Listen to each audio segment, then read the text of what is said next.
obeisances to all the devotees who are assembled here on a Tuesday evening, working day, Bangalore traffic. I was asked to speak on Krishna relationships, referring to nectar of instruction. As Rupa Goswami writes in one of the shlokas of the Upadeshamrit, Dadati pratigrhnati guhyamakhyati prachati bhukte bhojayate chaiva shadvidham priti lakshana. Dadati means to offer gifts. Pratigrihnati means to receive gifts. Guhyamakhyati prachati means confidentially revealing your heart to some friend, to some devotee. And when they reveal their hearts, you hear. Even before they reveal their heart also, you can always inquire. Prachati means you inquire. So I see you a little dull. What's happening? Are you okay? Alright?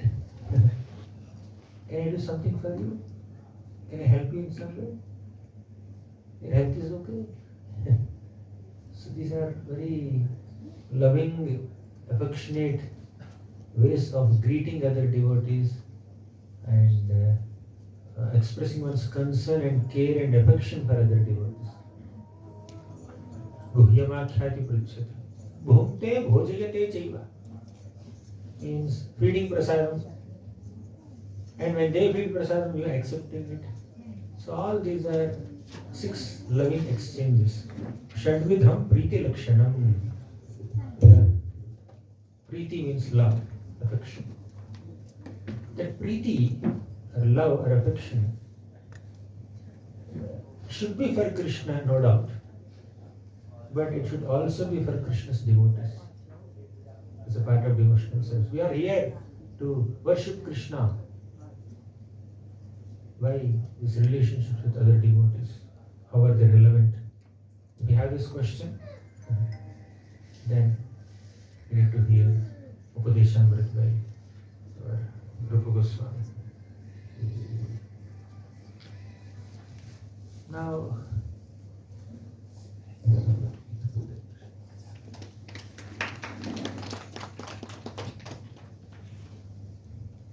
Kunti Maharani, in her prayers to Krishna, she says, "Oh Krishna, you are leaving Hastinapur, you are going back to Dwaraka. Who will protect my sons, the Pandavas? The Pandavas are dependent on you. Yes, you have assisted them, guided them in the Kurukshetra battle. Now they won the war, they regained their kingdom, they became rulers. That does not mean you leave them. Please stay back. They need your guidance. They need your association. My 5 sons are like 5 senses, and you are like the soul. Without the soul, what is the use of senses? So, Krishna, my Pandavas are powerless without you. Please stay back." This is Kunti Maharani's prayer. Then Kunti Maharani started thinking, I am praying for the welfare of my sons.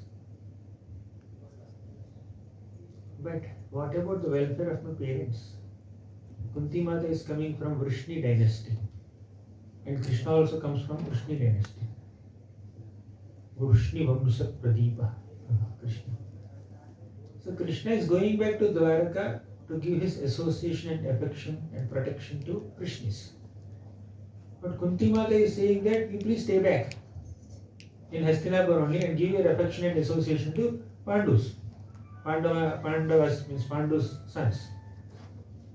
So Kunti Maharani is connected to both parties. Pandavas are like Kunti Mata's husband's family.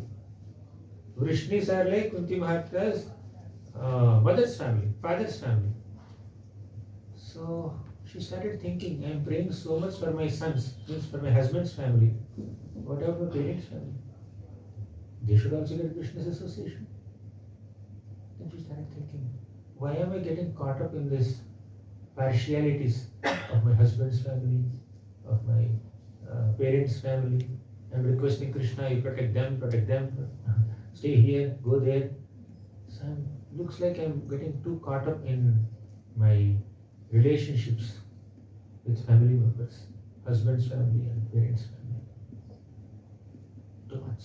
Then she said, Atha Vishvesha Vishvatman Vishwamurte Swakeshu me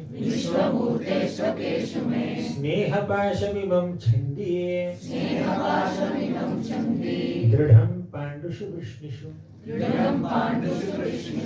She said, Atha Vishvesha Vishvatman. Oh Lord, you are Vishvesha, the master of the entire universe. Vishvatman, you are the universe itself, soul of the universe. Vishwamurte Svakeshu. My request is Sneha Pashamimam Chindi. Sneha means affection. Pasha means bondage. The affection that I have for my husband's family and my parents' family is like a big bondage. Cut this. Chindi means cut this. Cut this knot of affection that I have towards my husband's family and parents' family. Dridham means this affectionate bond is very strong. Pandushu Vrishnishu.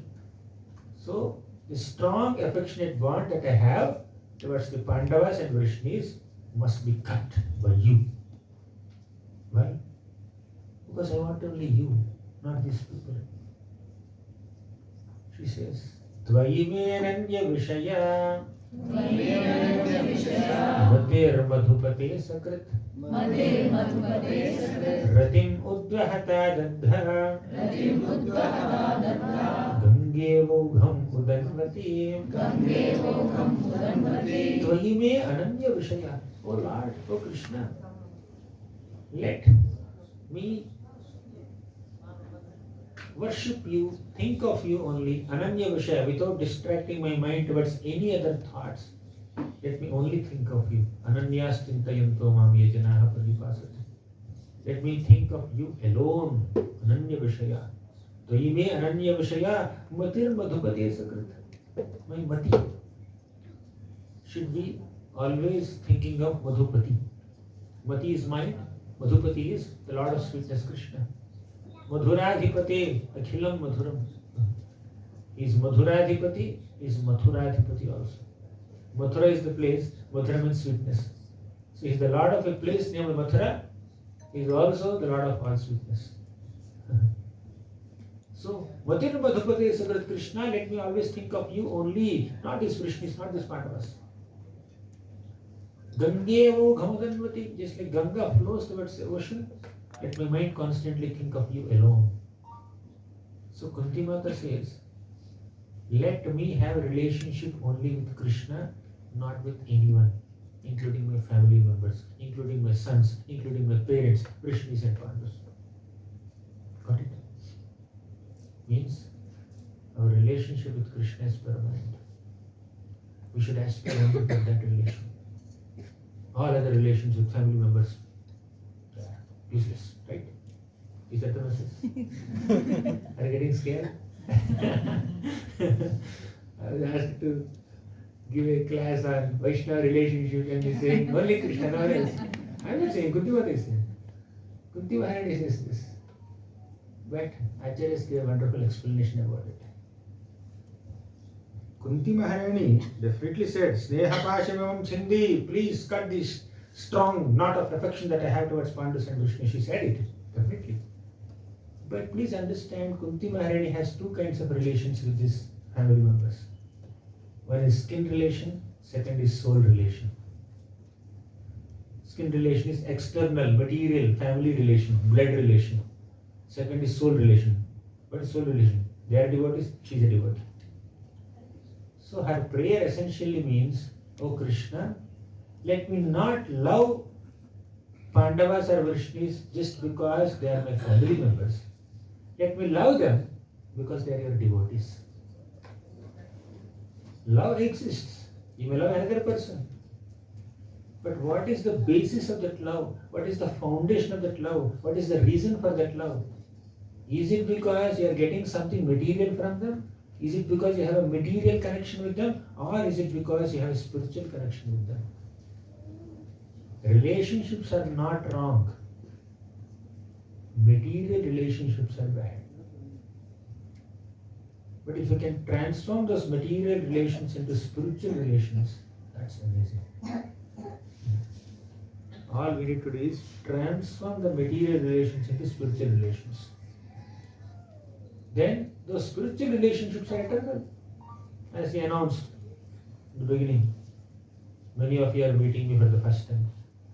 I am also meeting you for the first time. Except him, I didn't see anyone here till now in my life. But that does not mean we don't have a relationship. You are spirit souls, I am a spirit soul. You are servants of Krishna, I am a servant of Krishna. You are all amshas of Krishna, I am an amsha of Krishna. Thus we are all spiritual siblings. On a spiritual plane, we all have a connection with each other. We are all amshas of Krishna. Naturally, we are connected to each other with Krishna in the center. Externally speaking, materially speaking, physically speaking, we must have met for the first time. But by default, all of us are united with Krishna in the center. On a spiritual plane, all are same. All are souls. All are children of God. So all we need to do is, whomever you are connecting with, try to connect on a spiritual plane. And how to connect with other people on a spiritual plane? How to cultivate spiritual relationships?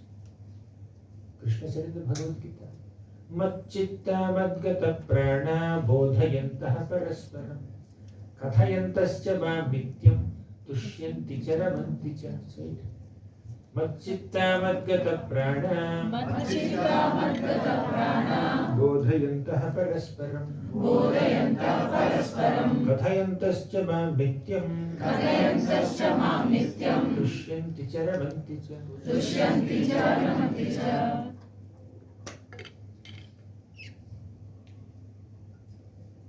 Devotees must come together and discuss about Krishna. They should enlighten each other about Krishna. Today I read this pastime of Krishna, let me share with you. Today I read this shloka from Bhagavad Gita, let me share this with you. Thus we need to interact with each other with Krishna Katha in the center. Okay, today let's make a big garland for Gandharvika Giridhari. Very thick garland, Shavanti garland. Let's also insert some roses. You do half, I will do half. Or you tie the thread, I will offer you flowers. I will select and give flowers of same size. So let's come together to serve Krishna together. Let's come together to discuss about Krishna.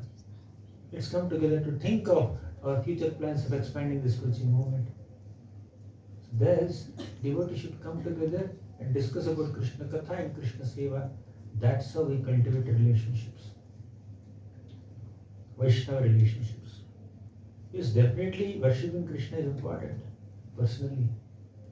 But connecting with Krishna's devotees is also important. Krishna said in the Bhagavad Gita, Tesham satata yuktanam bhajatam priti purvakam dadami buddhi yogam tam yena mam upayanti te. He said, bhajatam priti purvakam. Priti purvaka bhajan we have to do. But our Preeti, or love or affection, should not be diverted only towards Krishna's bhajan. Our Preeti should be diverted towards Krishna's devotees also. That's what we said right in the beginning of our session. What was that? You remember? Dadati, pratikrihanati, guhyamakhyati, prakshati, bhunte, bhojeti, jeva shadvidham, Preeti lakshanam. This Preeti is in connection with devotees. And that Preeti, Bhajatam Preeti Purvakam, that is in connection with Krishna. So we should have Preeti for Krishna also, we should have Preeti for devotees also. If Preeti is only for Krishna, and if we ignore devotees, we neglect devotees, we disrespect devotees, Krishna will neglect us. Krishna will not be happy with that kind of bhajan, that kind of so-called Preeti Purvaka bhajan that ignores other Vaishnavas. Kanishtadhikari or a neophyte devotee is someone who does bhajan, maybe Preeti Purvaka bhajan of Krishna. worship of Krishna, but he doesn't know how to deal with devotees. He cannot respectfully and affectionately deal with other devotees. Such a person is called Krishna, neophyte, not very mature. Sometimes Prabhupada translates Kanishta devotee as a materialistic devotee. Devotee, but materialistic. But one who is advanced, he respects everyone, respects all the devotees, connects with people as spirit souls, not as some material bodies. Thus, for an ordinary materialistic person, their home is their world. But for a mature devotee, the world is their home. Means entire world they see as their home, and all the residents of this world they see as their own family members. Krishna's family members. I am a family member of Krishna. They are family members of Krishna. Means we are family members with each other. Thus, devotees connect with others on a more personal plane. Seeing them as devotees or potential devotees, and be respectful, affectionate, as much as humanly possible. Try to serve them, help them, connect with them. So that is the power of Bhakti, power of Sangha. That's why Vaishnava Sangha, or the association of Vaishnavas, is one of the most crucial aspects of Bhakti. When Krishna, the Supreme Personality of Godhead, personally appeared in front of so many devotees, like Dhruva Maharaj, like Prahlad Maharaj, like Lord Shiva, like the Prachetas, like Prithu Maharaj, and many other wonderful devotees, you know what they are praying for? You see, the common prayer of all the devotees is, O Lord, I want association of devotees. Bhaktim moho pravahatam tvayi me prasango bhuyadananta mahatam amalashayana येनां जसोल्बण मुरुव्यसनं भवाब्धिं नैष्ये भवद्गुणकथामृतपानवत्तः भक्तिं मुहुः प्रवहतां त्वयि मे प्रसंगो. I want the prasanga, I want the association of your devotees. I am here, you ask for me. Why are you asking for the association of my devotees? Then this devotee says, in the association of your devotees I can access you better than in your association. Because Tvayime prasango bhuyad ananta mahata umalashayana. It says, Neshya bhavat guna kathamratapanamattaha. There is a constant discussion about Krishna's qualities in the association of devotees. By hearing those qualities of Krishna, we can connect with Krishna better. Even better than his personal presence. Nothing to minimize his personal presence. But when we hear about someone, your love for the person will increase. When you meet the person directly, you may or may not connect with them so much, or we may not be able to talk. How many times have you seen somebody whom you love so much, whom you have heard about so much, whom you take inspiration from so much, and they directly manifest in front of you, you don't know what to speak only. Right? Have you noticed that? But in their absence, you are feeling their connection more. Because you are hearing so much about them, you are hearing so much from them. There is a connection made without even seeing. But when you see the person, you go blank. Happens. Like Rukmani Devi, she never saw Krishna. But when she was a small girl, Narada Muni would come to their home. He would constantly speak about Krishna to Rukmani Devi. She grew up hearing about Krishna. And she fell in love with Krishna without even seeing him. In those days, these kind of phones were not there to record.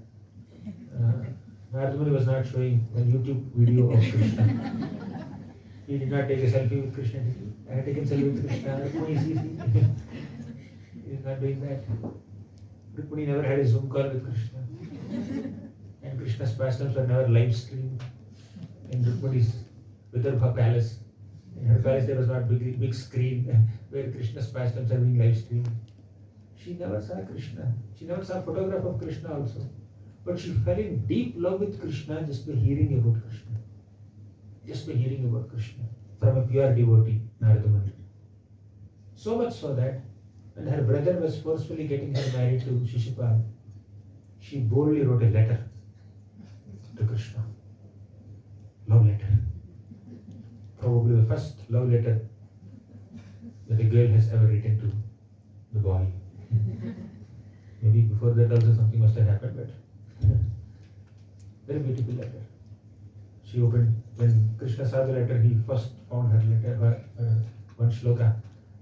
She says, Shritva gunan bhuvana sundara sanvatam te nirvishta karna vivaraihi haratom gatapam rupam drisham drishivatam akhilarthalabam tvayyachyuta vishati chittam apatrapam. She says, Shritva gunan bhuvana sundara. Oh, bhuvana sundara. Means you are the most enchanting, you are the most attractive, most beautiful person in the entire universe. She never saw him only. She says you are the most beautiful person in the universe. How did she know? Shritva. She began her shloka saying, Shritva Gunan. I have heard about you. You are the most beautiful person. So hearing gives a realization about the glory of the person. When you hear about Krishna, you will understand how beautiful he is without seeing him. You will understand how genuine he is without even seeing him. You will understand how kind he is without even meeting him. That is the power of hearing Shravana. So, all the great devotees, even after they got the darshan of the Lord, they are praying for the association of devotees and to hear Harikatha in that association. You hear Harikatha in that association. Yanirvritistanubhritam tavapada padma Dhyanat bhavajjana katha shravanena vasyat Sa brahmani svamahimanya natha vabhut Kim tvantakasi lulitat patatam vimanat Yanirvritistanubhritam tavapada padma. Guru Maharaj is saying that Bhavajjana katha shravanena vasyat. If at all we have to attain some bliss, spiritual bliss, that is possible only by hearing Harikatha from devotees of Krishna. Bhavajjana means you are devotees. Katha shravana means hearing about your topics. Bhavajjana katha shravanena vasyat. Hearing about Krishna's topics from Krishna's devotees is the source of greatest spiritual bliss. Therefore, O Krishna, please give me the association of your devotees. Thank you for darshan. I know you're leaving sometime, but give me the association of devotees and leave.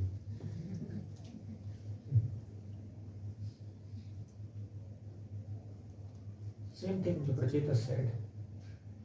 Yavatte mayaya sprishta Brahmamaiha karmabhi Tavat bhavat prasanganam Sangasya no bhave Yavatte mayaya sprishta. Because of Maya, Brahmamaiha karmabhi. We may have some karma and we may do Brahman, Brahmanda, Brahman. Let us move around in this material world because of our fruitive baggage. No problem. We can transmigrate from one body to another body, one species to another species. We don't mind. But Tavat bhavat prasanganam sangasya no bhave. So whichever species we may enter, whichever planet we may enter, O Krishna, please give the association of your devotees. Because yatredyante katha vrishtaha trishnayaha prashamoyata. Because when we hear Harikatha in the association of devotees, trishnayaha prashamoyata. All the trishnas are gone. You will get Krishna, you will lose trishna. Trishna means hankering, material ambitions, they are gone. Yes, we need to understand the science of Krishna, philosophy of Krishna, Krishna consciousness in the Sangha of Vaishnavas. And that is the aspiration of great souls even after meeting the Lord directly. And that is the best way to build our Vaishnava relationships, Vaishnava bondings, Vaishnava friendships. Bhakti is best practiced, and Bhagavatam is best relished in the association of devotees. Alone we cannot practice bhakti. If we think so, that could be an assumption. We may assume that, yes, I can practice bhakti if I'm alone. All these people are bothering me. I have to deal with their egos. I have to deal with their mannerisms, worldviews, opinions, perspectives, preferences. Let me do alone. Alone, let me go and sit and chant Hare Krishna. I will develop so much of asakti, bhava, prema, raga, anuraga. But unless we associate with devotees and tolerate the inconveniences in dealing with them, in serving with them, in connecting with them, how will our ego be purified? Devotees serve us in a very wonderful manner. What is the service that devotees give us? They purify our false ego. Right? They purify our false ego. They will humble us. Sometimes they humble us by humiliating us also. Be ready. And that's required. For example, Bharat, Ramachandra's brother Bharat, he was very innocent. But his mother asked 2 boons from Dasharath Maharaj and sent Ram away to the forest for 14 years and wanted her son to become the king. Many people believe that, Bharat had a desire to sit on the throne and he wanted to send Ram away, and he is the one who must have instigated his mother to ask these boons from his father. Many people thought like that, including Vasishtha Muni, including Kaushalya Devi, including Lakshmana, including all the citizens of Ayodhya. Everybody misunderstood Bharat Maharaj. Everybody misunderstood him. But what did he do? Did he leave the association of Ayodhyavasis? No.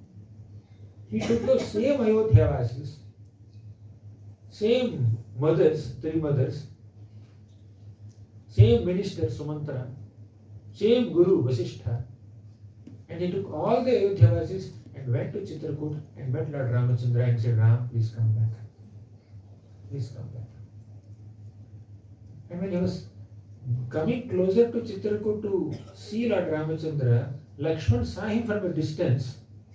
Lakshman saw his flag from a distance and misunderstood that this Bharat is coming to kill Lord Ram.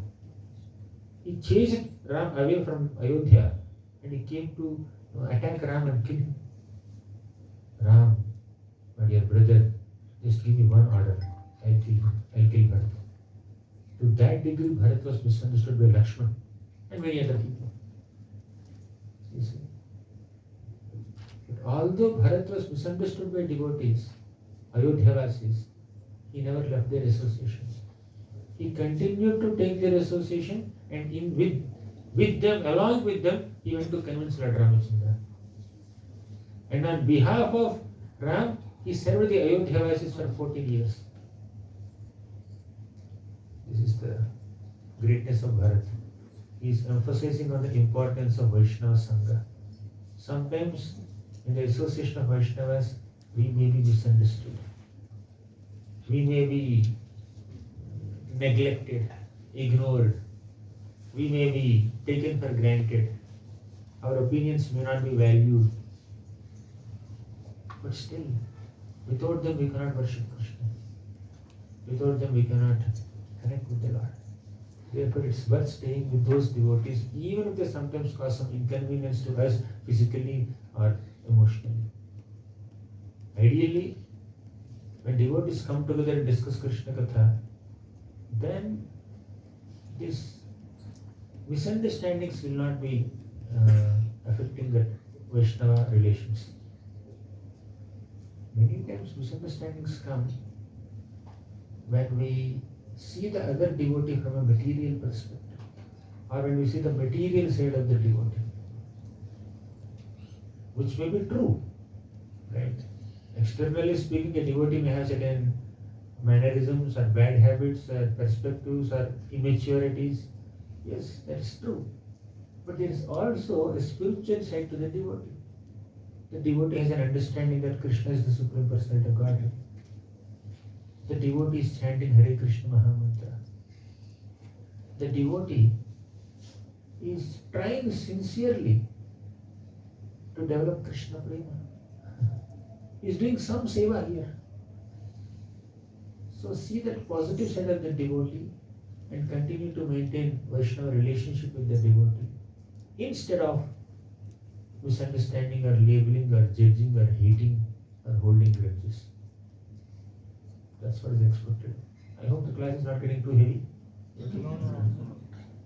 It can be light also. Yesterday evening we had a lot of fun in another forum. I was told they were chanting 4 rounds, something like that. But now I was told they are very mature devotees here. How many of you are chanting 16 rounds? Okay, most of you. Okay. Therefore I am increasing the temperature. So Harikatha can be presented in multiple levels depending on the receptivity of the audience. Anyways, we need Vaishnava's association. Even if sometimes that association may cause some inconvenience to us, we need Vaishnava association. Yes, all of us have an individual relationship with Krishna, undoubtedly. But that individual relationship with Krishna is facilitated, enhanced and inspired and supported by so many other individuals around us, so many other devotees around us. Bhaktya sanjataya bhaktya. Bhakti is born in the association of bhaktas. Bhakti is never independent of bhaktas. Let's never imagine that I can do bhakti without bhaktas. Impossible. Inconceivable. Therefore, we need association of devotees. So, in that association, we need to be loving, we need to be caring. Already we have seen 6 loving exchanges, Dadati, Pratigrahnati, Guhyamathati, Parachati. But other facets of that loving association are, we need to be grateful to devotees for whatever support they have given us. We need to express that gratitude by giving that support to them. We also need to help them whenever they are stuck. We need to be empathetic, sympathetic, caring. We need to spend some time with devotees. Don't see devotees only as resources. See them as individuals with emotions. I learned from a spiritual master that things are meant to be used. People are meant to be loved. But many times in this world, we love things and use people. And this mentality creeps in our connections with devotees also. Isn't it? When there is work with a devotee, we connect with them. ये काम करना चाहिए, वो काम करना चाहिए, ये help चाहिए मुझे. But we need to love people, love devotees for what they are. Yes, definitely you can work together. You can take support in your services from others. Service-related, service-based relations or service-based interactions are inevitable in our interactions with devotees. However, let's not restrict our interactions with devotees only to service, only for action, only for management. Let us also bring in a personal touch in our relationships. Devotees may feel, if he has some work, he will come to me, otherwise he will not look at my face. Okay, children. So sometimes people feel disheartened. So we can connect with other devotees even without any service agendas. Service is for Krishna, undoubtedly. But what happens is, when we are doing services with other devotees, because many of us are not pure yet, some of you may be, I'm not pure yet.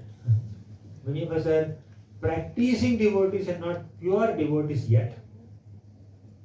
those impurities in us, faults in us, will be visible more when we are working with each other. Isn't it? Any experiences? Any realizations? At least do you agree with this? Yes. We may be exposed to the faults or shortcomings of other devotees when they are doing action mode.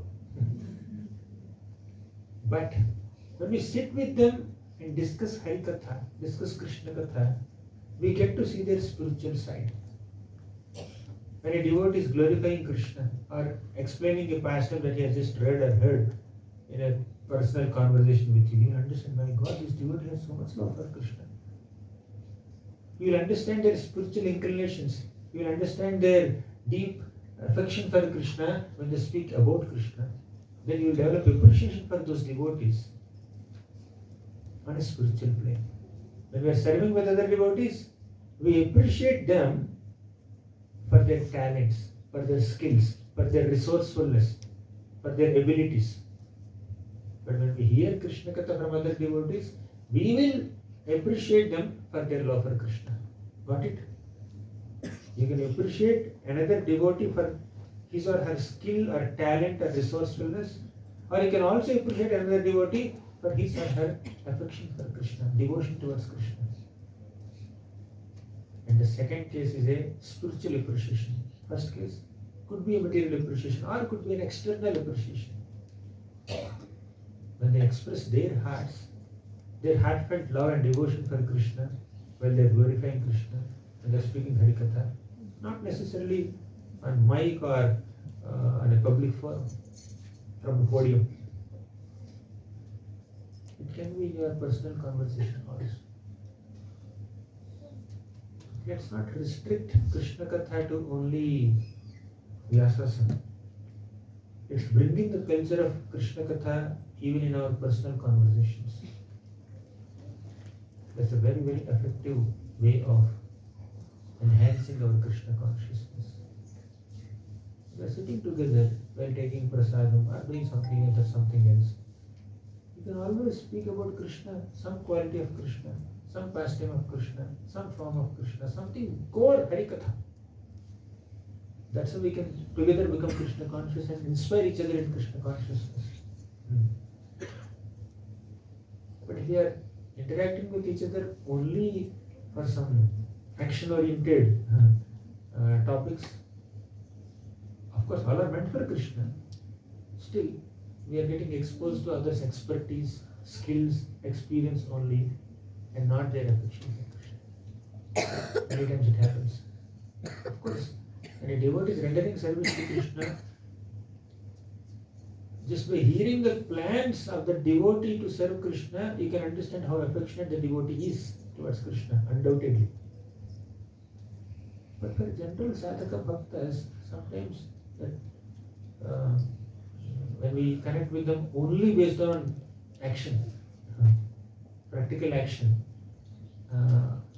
their emotion may be invisible to us. Their devotion may be invisible to us. So, to notice and recognize their devotion towards Krishna, we can also make them speak some Krishna Katha in a personal conversation.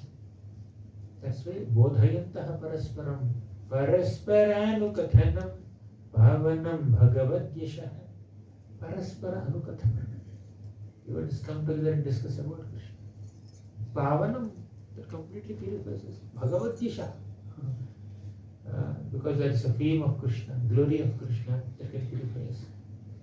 Hundreds and thousands of times in the scriptures we see devotees come together to discuss about Krishna, Krishna's Nama Rupa Guna Leela. Not only Krishna's Seva, but also Krishna's Nama Rupa Guna Leela. When this devotee is speaking about the Lord, and this devotee is hearing, this devotee develops appreciation towards this devotee for his affection for the Lord.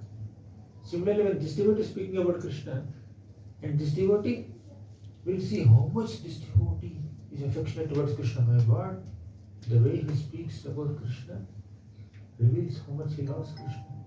Thus, you love each other for the right reason of your devotion towards Krishna. There are some people, they want to connect with Krishna, vertical relation. They want to go towards Krishna.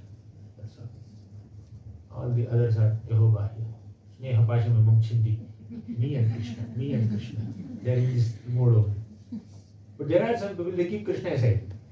They connect with each other. Horizontal relation. Right? Outside people, materialistic families, they have very close bondings amongst the family members. Krishna is never seen in the picture. So, our movement is not this way or not this way. Our movement is this way. Got it? While going towards Krishna, we come towards each other. While coming towards Krishna, we go towards Krishna. So this is our movement. We attempt to come closer to devotees while going towards Krishna. This is our movement, not this or this. Agreed? We come together and together go towards Krishna. Not independently. Of course, we have to fly our own plane, that's also there.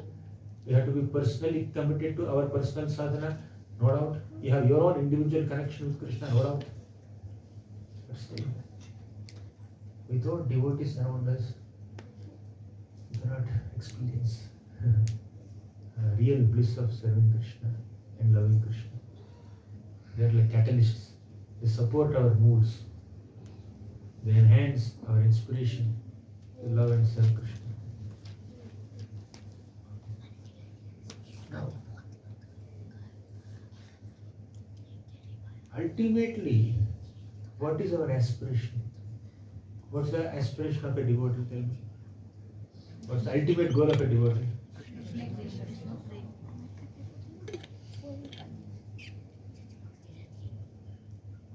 The ultimate goal of a devotee is Krishna.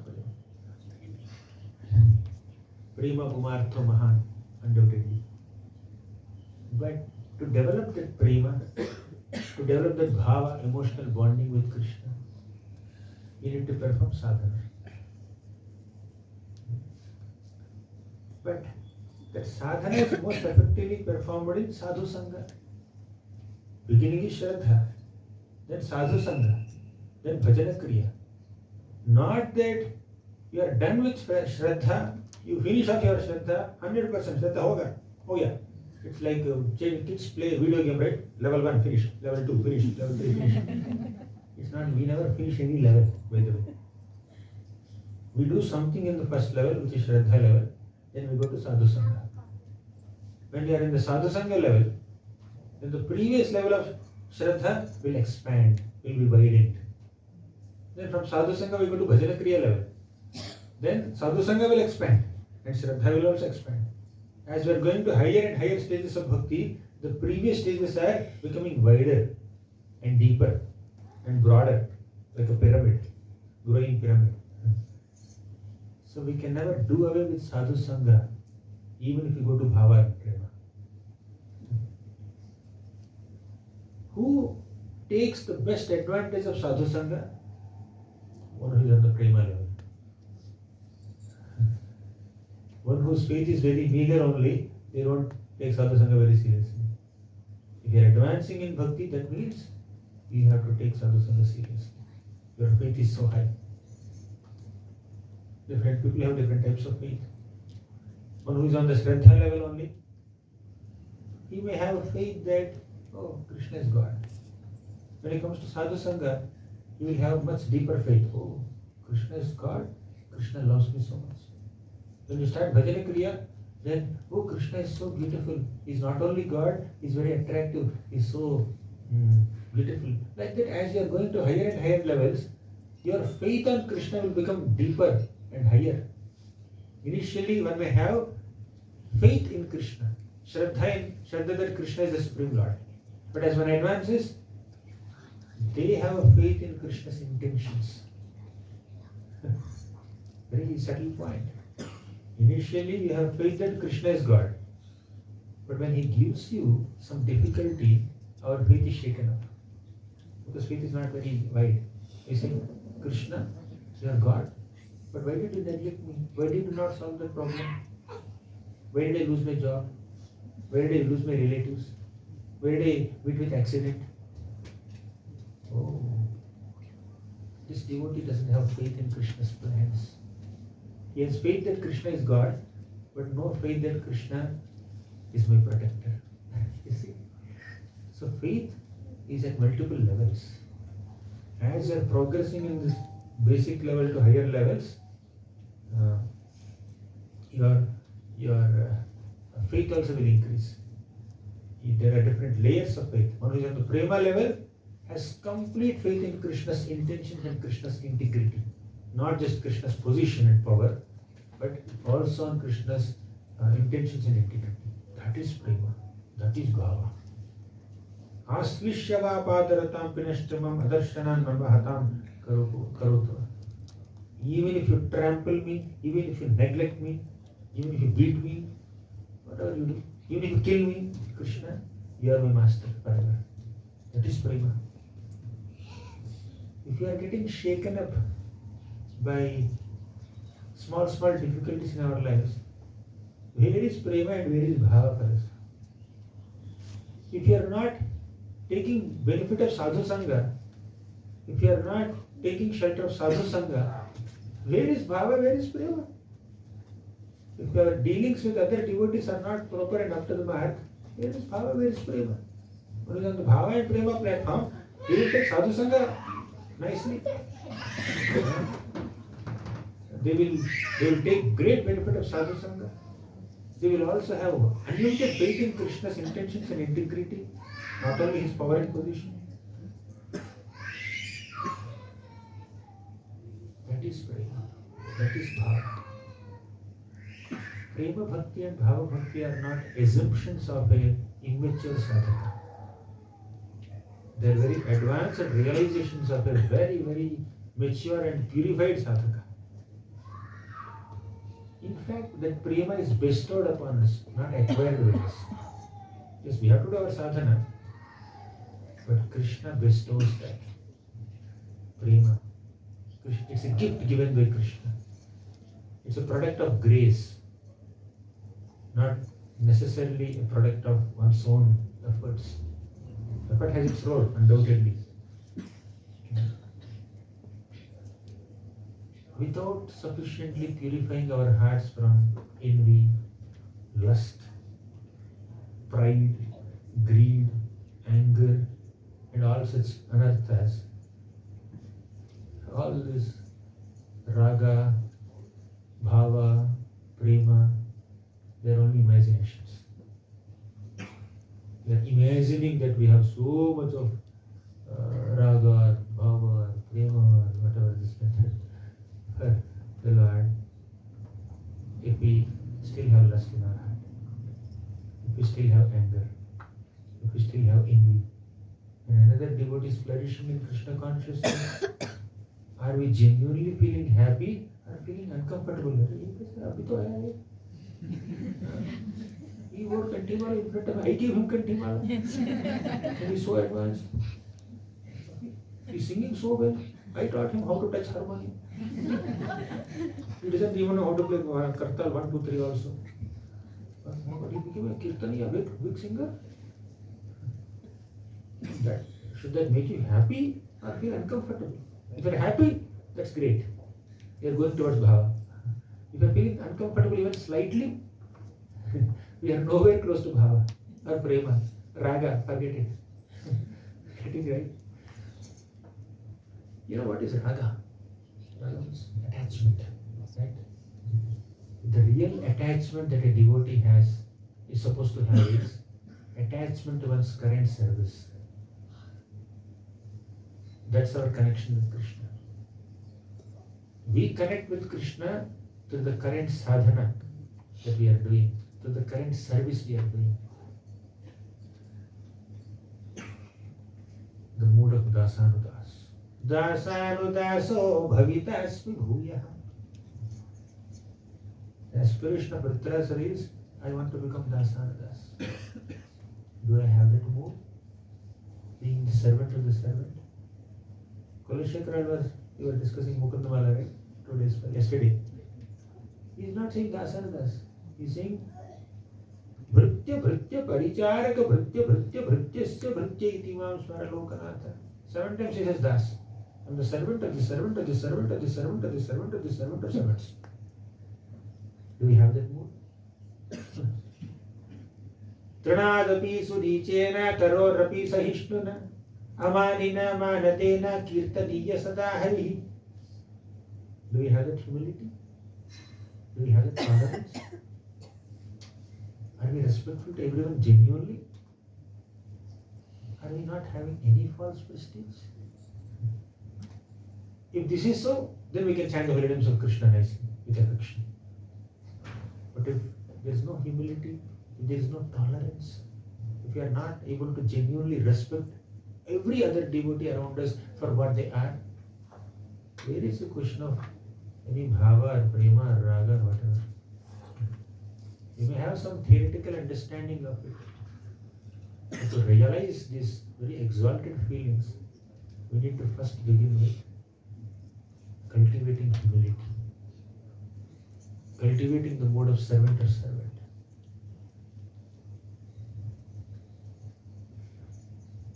Then we will be able to chant the names of the Lord properly. And that Naam will give us praise.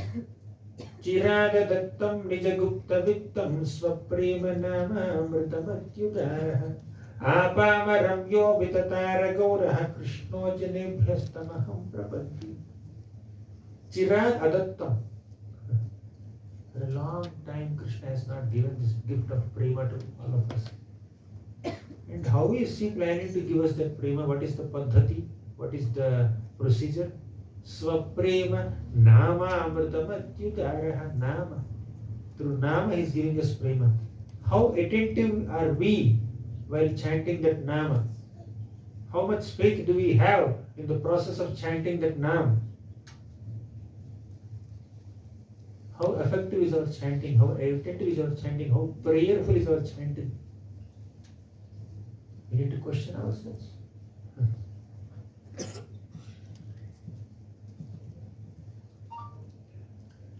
And to be able to chant sincerely, we need to cultivate humility. Simple. In the second shloka of Sikshashtakam, what did Lord Chaitanya Mahaprabhu say? Nam namakari bahudhani sarvashakti. The Lord has so many names. The Lord has invested all his powers in that name. Nija sarvashakti, all powers are there in that name. Tatrarpita niyamita hasmaranena kala. You can access that name at any time you want. Etadrishi tavakripa bhagavan mamapi. Oh Lord, you have also invested your mercy in that name. The holy name of Krishna is all powerful, all accessible, and all merciful. But still, Durdaivam, it's my misfortune that I am unable to chant. Durdaivam idrisham ihajani na anuraga. There is no anuraga. When there is no anuraga for Nama, where is raga for Krishna? Right? So, we need to have anuraga.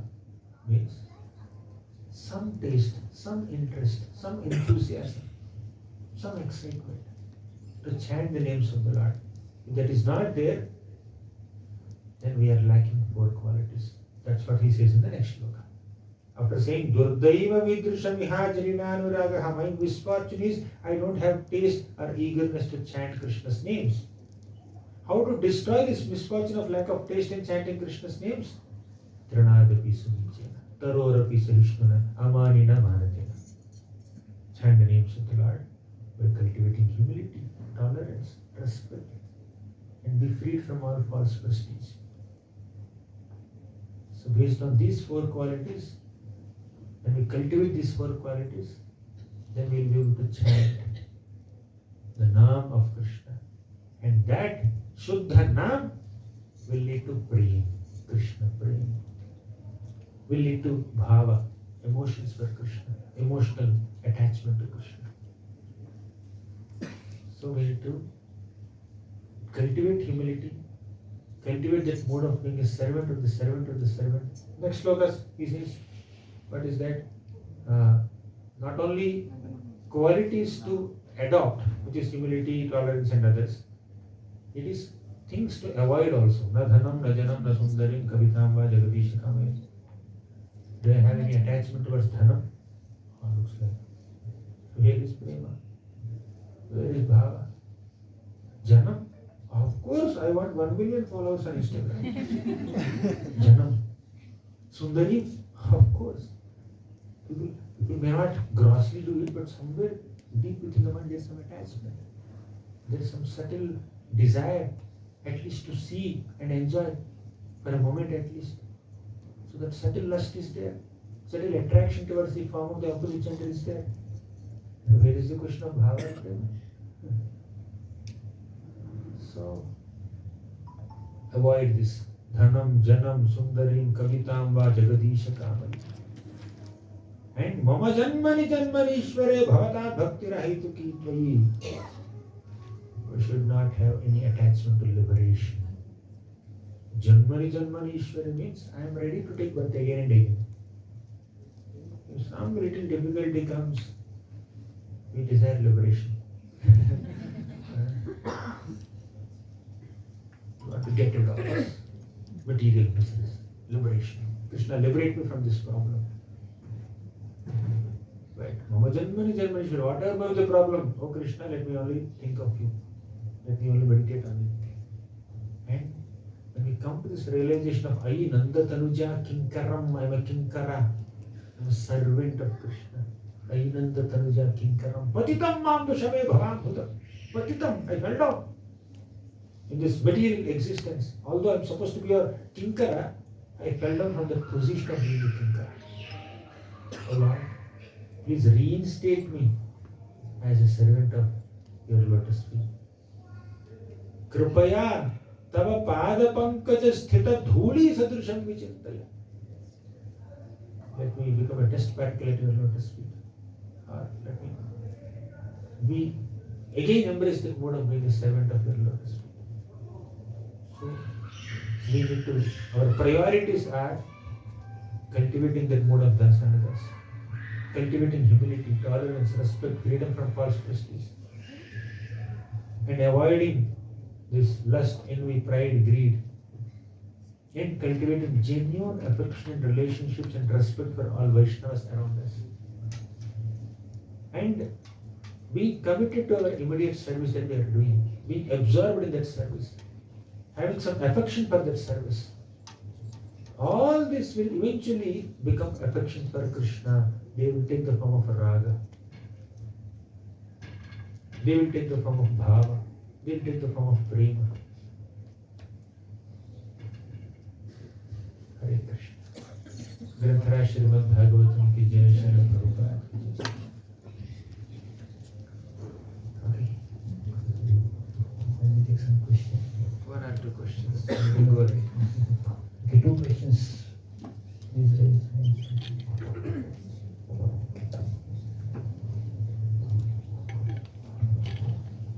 Hare Krishna Prabhu, it's a wonderful class and you nicely explained like how achieving bhava and raga and prema bhakti, how difficult it is, and first what has to be removed to get into that mode.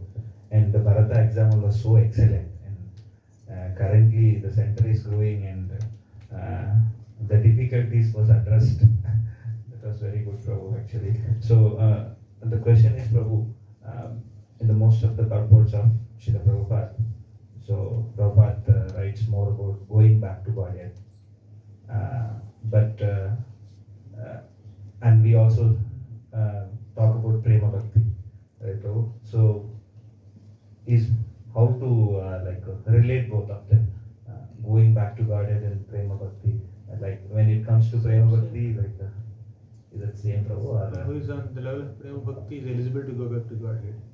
Sometimes someone who is in this material world also may have prema bhakti.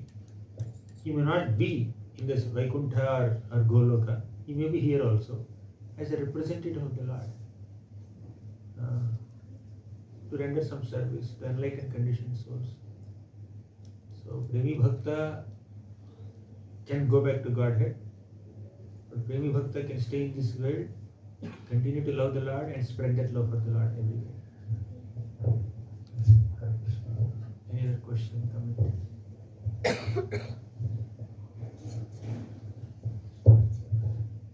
So thank you so much for very wonderful points. So my question is common. Many of the like service times, no, sometimes some devotee does good and like the envy creeps in, no, by because of our material nature, how we were brought in. So any practical remedy which we can do for that, like no, Envy can be transformed into appreciation. Why do we become envious of another devotee? They have something which we don't have. They are something which we are not. Therefore, there is envy. But if you just subtly analyze this or observe this, you are appreciating what they have. You are appreciating what they are. You are just feeling uncomfortable that you don't have it. That's all. If you convert that envy into genuine appreciation, then Krishna will give you the same gift. Like the gopis of Vrindavan, they were very much appreciative of Mother Yashoda's position as mother of Krishna, as someone who is having the privilege of rendering such wonderful services to Krishna. So all the other motherly gopis of Vrindavan, they also aspired for an opportunity to serve Krishna like Mother Yashoda, and Krishna gave that opportunity to them during the Brahma Vimohana Leela. What does it mean? If we genuinely appreciate another devotee for his or her good fortune, Krishna will bestow similar fortune upon all of us. But if we are envious of them, we may even lose the fortune that we have also. So convert that envy into appreciation. Hare Krishna, Prabhu. Thank you for the wonderful class. My question is, without devotee association, there is no bhakti. And when we come in devotee association, there is more chances of committing aparadha. When we commit more aparadha, there is no chance of bhakti. Right. So be in the association of devotees and avoid offenses. What is the best way to avoid namaparad? To stop chanting. What is the best way to avoid Vaishnava aparad? To start associating with Vaishnavas. That's not the message. You have to chant while avoiding offenses to the holy name. We have to associate with Vaishnavas while avoiding offenses to Vaishnavas. Not that easy.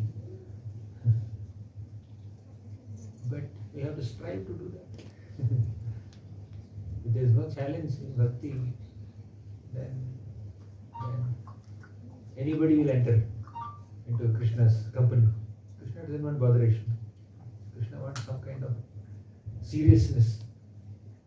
Unless we take up this austerity of avoiding offenses while associating with devotees, we will not be sufficiently purified.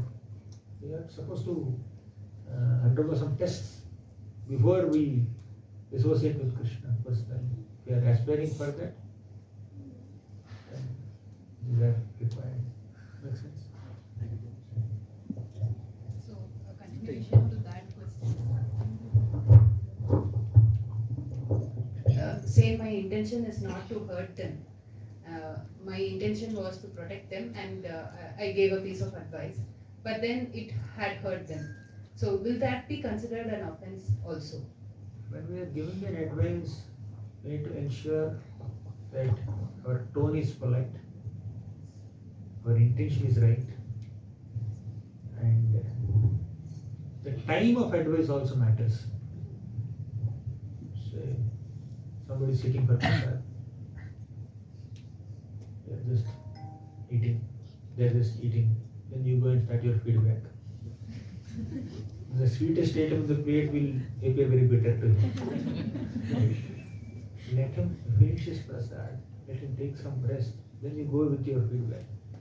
Correction is important, feedback is important, but there should be timing also.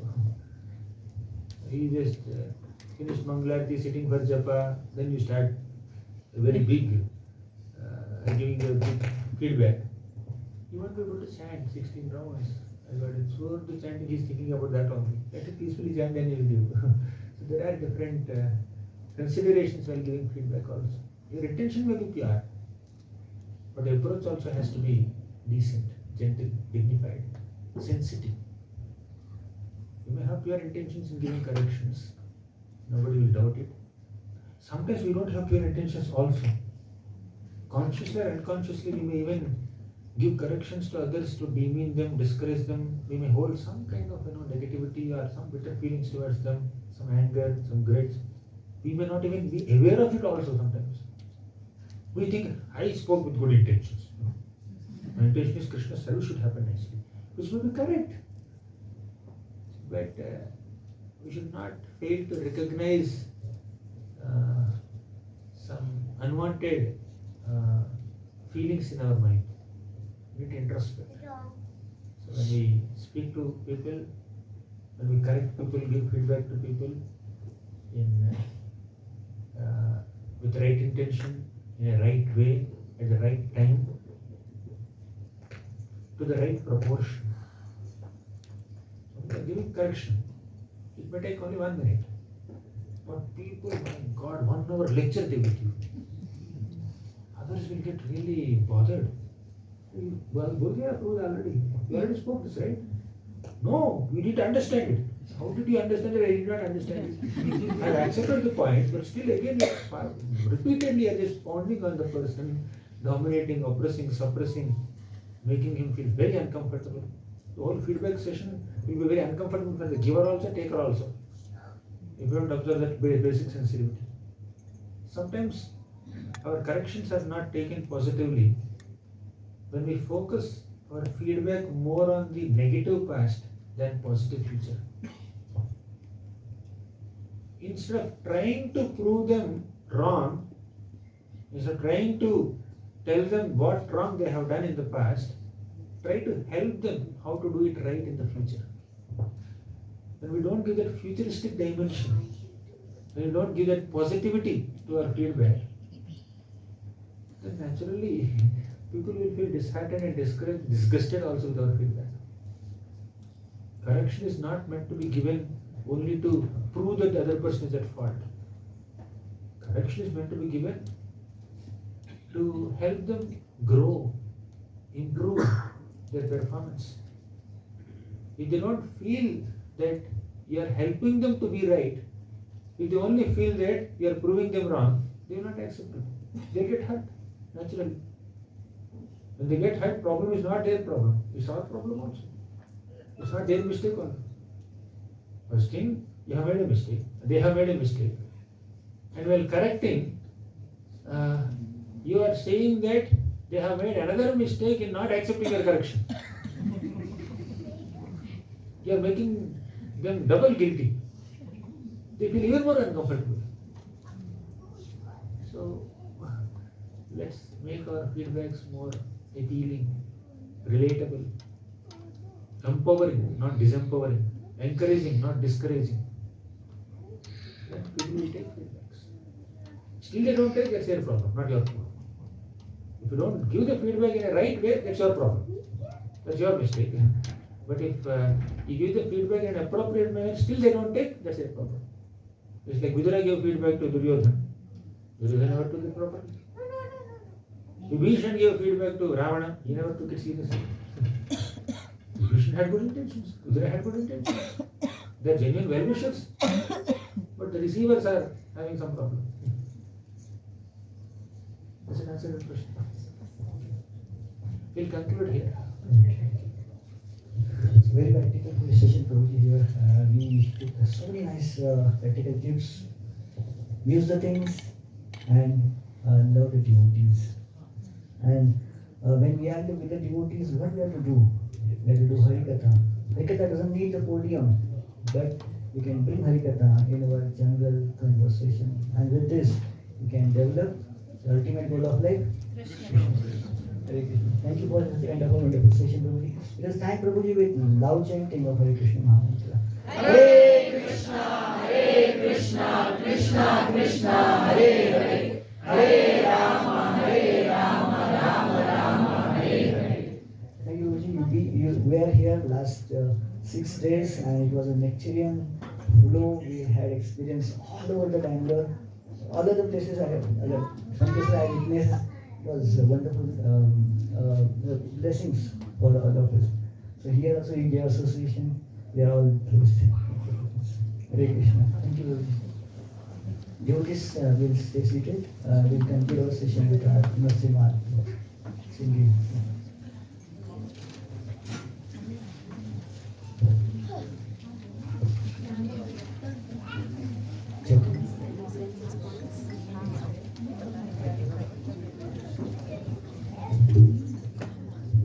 Close